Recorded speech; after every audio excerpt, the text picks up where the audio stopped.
Hey everybody, Tanya from Shooting Star SVG back, and today I'm going to show you guys how to create SVGs from start to finish in Inkscape to sell on Etsy.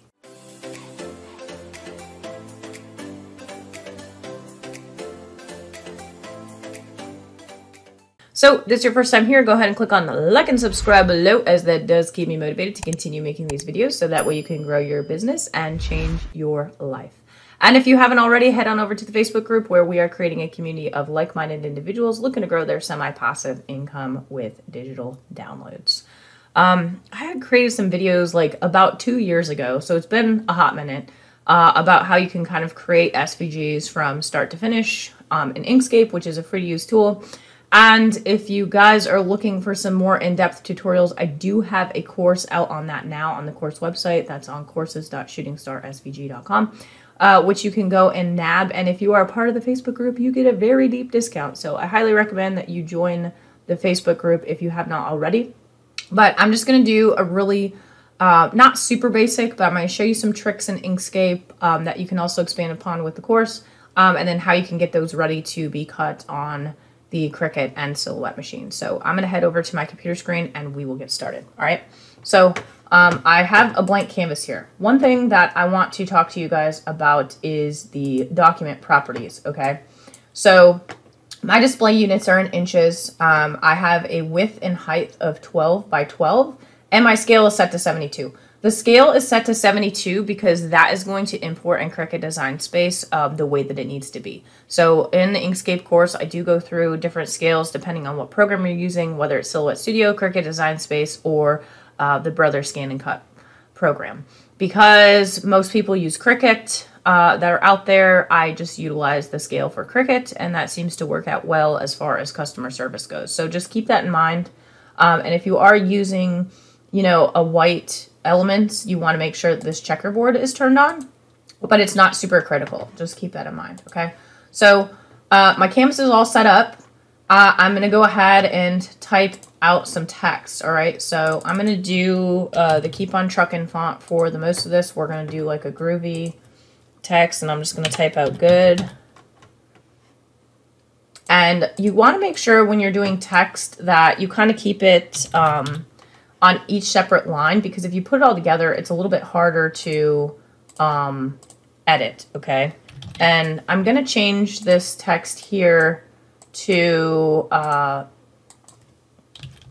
script text, and the reason why is I want to show you guys, whoops, I have my caps lock on.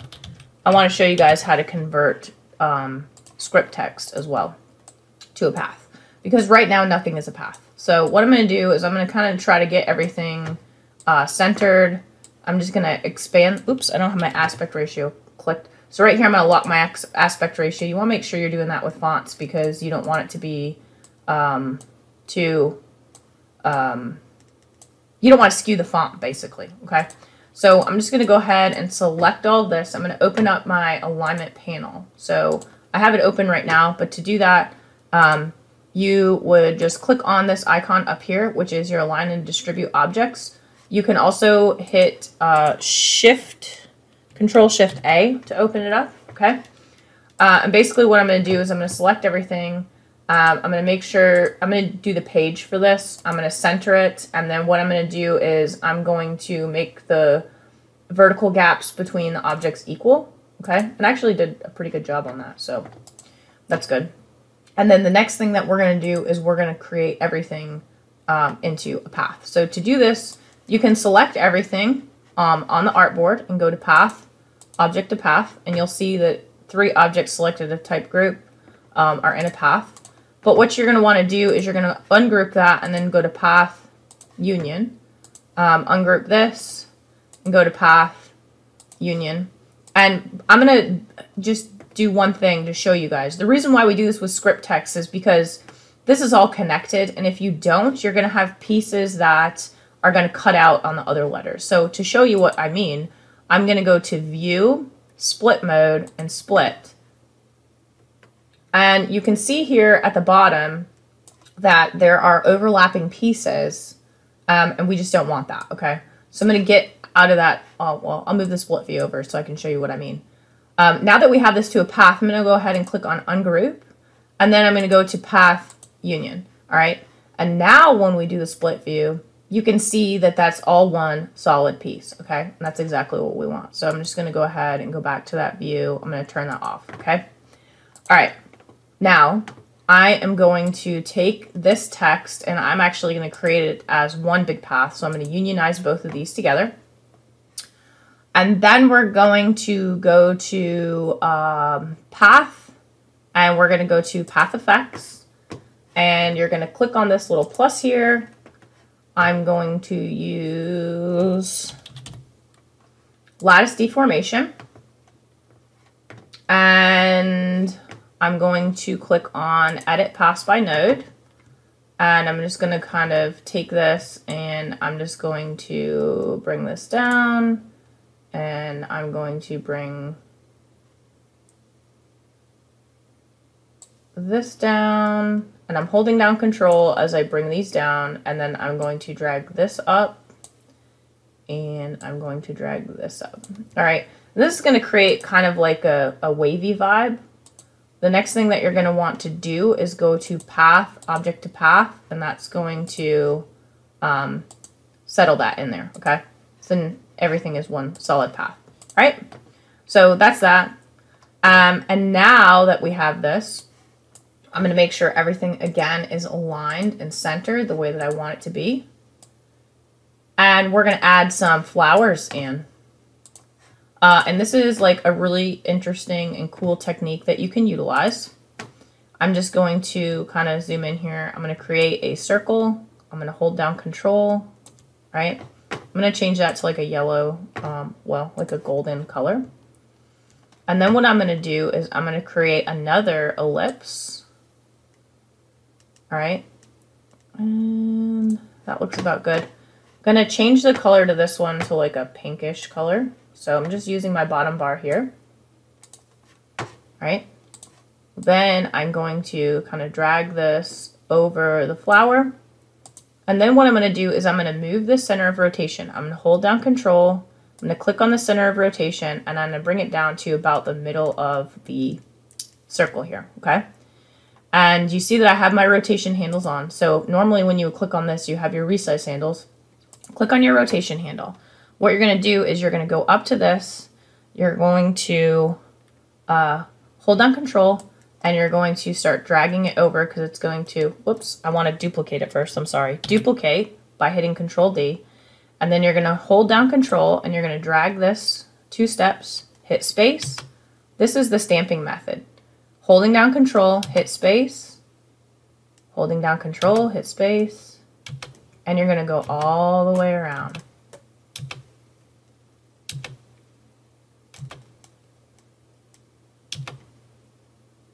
And obviously the last one, we don't need to hit the space. You're going to select all, make sure you deselect this, and then just go to path union. And then you're just going to drop that to the back. And we have this little flower here, okay? So you can create it in like many different ways. You could make that petal like thinner if you're going for like more of a retro-y vibe. But we're just going to go ahead and resize this. And we're going to move these little guys in. So I'm going to move this in. I'm going to hit space to duplicate it. And I'm just going to kind of hit space and drag these little flowers around. Let me just... And the nice thing about the stamping, which is what I'm doing right now, is it's kind of just like a quick way to move things around on the artboard. And there. Okay. And if you want to change the colors of these, you can. You would just ungroup it and then change the color of the outside, okay?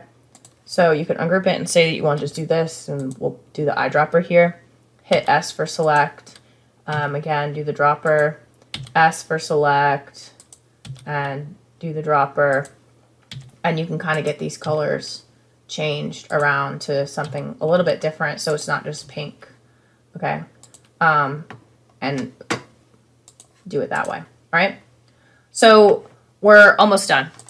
Now you want to select both of these texts. You can leave as is, but if somebody's just cutting this out in one big piece and not changing the colors, you you know, you could leave this as is, or you can go ahead and like change the color. Say you want this to be the pink color. You could go ahead and hold down D and then change that to the pink color. And then say that you want to change this to the blue color. You go ahead and do that and kind of, you know, get that to be a little changed as far as the aesthetic goes. Okay. So another thing that you want to probably consider doing is I would go through and ungroup. You're going to select all the flowers. And then what you'll do is you'll ungroup them and make sure they're all ungrouped. And then you can go ahead and change the colors. But what you can do is you can go and select this one pink color and you can go to edit and then select same and then select fill color. And what that's going to do is it's going to select all the petals that have that same fill color. And then you can go to path union. And what that's going to do is it's going to unionize all those same colors. So we'll go ahead and do that for the yellow as well. Go to edit, select same, fill color, and then we're going to go to path union. And then we'll do the same thing for the blue. And then we'll go to edit, select same, fill color, and then go to path union. Now what that's going to do is it's going to help the end user with layering because all of the same colors are selected and they can go ahead and cut out whatever color vinyl they so wish. And if they're looking to change that, you know, they can always break that apart. And then what we're going to do is we're going to select everything and we're going to group it. To make sure that everything's going to be cut out the way that you want it to be cut out, you want to make sure that you go to edit, or I'm sorry, view, split mode, split.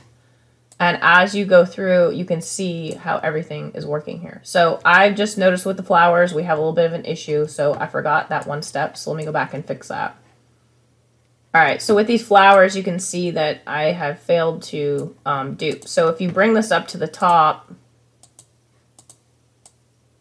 you'll see that there's this little insert here. So what I should have done before I duplicated the flowers is take this, hit D for duplicate, and then go to the flower itself and then go to path difference, okay? Now when you look at this, it's going to be one whole piece, okay? So I definitely should have done that before I stamped everything. I don't know what I was thinking. So for the purposes of this, I'm just gonna pause it. I'm gonna go through, I'm gonna place all these flowers and then we'll go back from there, okay? Okay, so I've got that all sorted out. I just need to go ahead and do that grouping again. So, and so now that I have all that, I can go ahead and group those together. And again, with the split mode, you can go ahead and see that all this is ready to cut on a machine. Okay. So sorry for that little snafu. It happens. I forget steps every now and again. Then I get to the end and I'm like, oh snap. Like I just did all this work. I need to go back. So that's just a part of learning. Not everybody's perfect. And you'll realize that as you go through. Okay. Go to split mode none. And then what we're going to do is we're going to go ahead and export this. We're just going to hit File, Save As. I'm going to go ahead and save this to my desktop. Good Vibes SVG. Okay, I'm going to save that. I'm going to go ahead and open up Silhouette Studio, and I'm going to go ahead and open that up. And here it is. Here it is in Silhouette Studio. Now, this did not keep the group together, so just make sure that you're selecting everything. Okay. And if I was to go to send right now, you would see that everything will be cut out the way that it needs to be cut out in Silhouette Studio. So that is a good test for Silhouette Studio. Okay. Now let me go ahead and open up Cricut Design Space. Okay, so I have Design Space open. I'm going to click on New Project. I'm going to click on Upload, Upload Image, Browse, go to the desktop, open up this SVG. Upload, and then add to canvas. You can see that it is imported in here. I have 3 basic cuts, one being the middle of the flowers, one being the basic cut of the words in the flowers, and the other one being the words in the flowers. So if I was to click on Make It, it's going to sort the project out for me. And so it's going to go ahead and cut all these out in the place that they need to be placed because I went ahead and unionized all of those. Okay. So the only thing that the customer would have to do is layer that if they are making this with vinyl. If they were utilizing a print and cut, then they're good to go, right? They could just keep it as is. So I just wanted to go through how to create a basic text SVG with a little bit of flourish on it using the stamping technique. So that way you guys can get a better feel for how to create SVGs in Inkscape and how it's not so intimidating, right? A lot of people open this program and they're like, oh my God, I'm never going to learn this. But it's really not that bad of a program once you get the hang of it. It's very powerful and it's a free to use tool. So I highly encourage everybody to head over to the Facebook group and join up. You will get a very large discount on the current Inkscape course, which does go from very start of understanding the program, all of the icons, filters, and things of that nature that you can utilize to create SVGs within the program. And it will really make that business portion of, or the digital portion of your business really skyrocket. So if you have any questions on this process, feel free to drop a comment in the comments box below or head on over to the Facebook group where we are creating a community of like-minded individuals looking to grow their semi-passive income with digital downloads. And as always, if you got something out of this video, please go ahead and click on like and subscribe below, as that does keep me motivated to continue making these videos so that way you can grow your business and change your life. As always, don't hesitate to reach out. I will catch you all on the next video. Shooting Star SVG signing out.